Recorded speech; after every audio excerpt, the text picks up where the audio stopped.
8 మంది మహర్షులు వశిష్ఠుడు, వామదేవుడు, జాబాలి, కాశ్యపుడు, కాత్యాయనుడు, సుయజ్ఞుడు, గౌతముడు, విజయుడు అని ఆ 8 మంది ఋషులకు గాను 8 మంది ఋత్విక్కులను ఇప్పుడు వరించడం జరిగింది.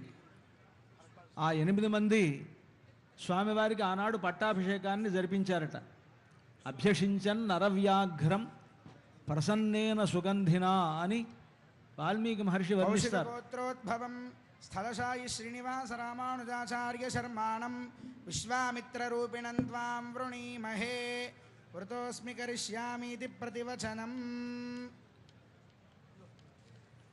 ఆ 8 మంది మహర్షులే కాకుండా భద్రాచలంలో ఉండేటువంటి రామచంద్రమూర్తి అర్చామూర్తి కనుక అర్చామూర్తి అంటే విగ్రహ రూపంలో మన యొక్క ఉపచారాలను స్వీకరిస్తూ ఉన్నాడు కనుక మరికొంతమంది మహర్షులు ఇక్కడ ఉండి ఈ కార్యక్రమాన్ని నిర్వర్తిస్తారు.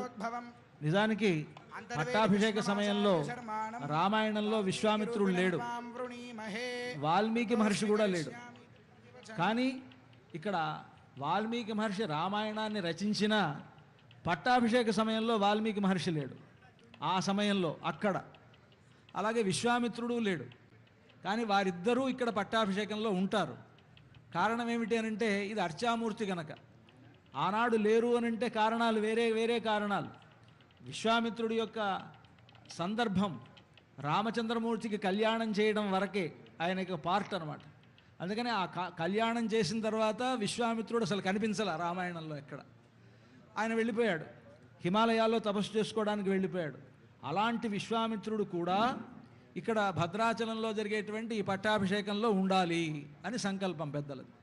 అలాగే రామాయణాన్ని రచించినటువంటి వాల్మీకి మహర్షి రామాయణ కథ అంతా జరిగిన తర్వాత రాముడు పరిపాలిస్తున్నటువంటి కాలంలో తన దగ్గరికి వచ్చినటువంటి నారద మహర్షిని రాముడి గొప్పతనం ఏమిటి, రాముడు కాదు మంచి మనిషి లోకంలో ఎవడు అని అడిగితే అప్పుడు నారద మహర్షి రామకథ చెప్పాడు.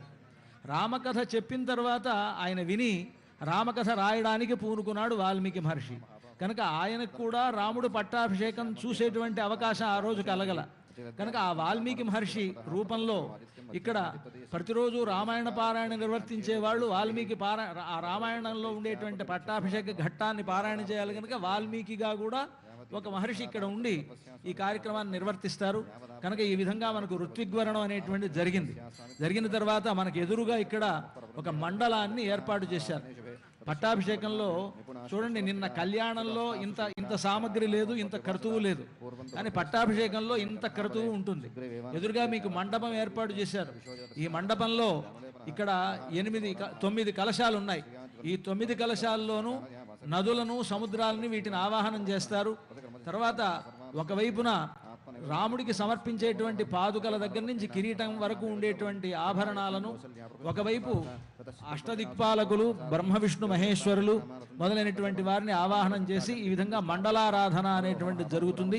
ఆ మండలారాధన కార్యక్రమాన్ని అర్చక స్వాములు నిర్వర్తిస్తారు.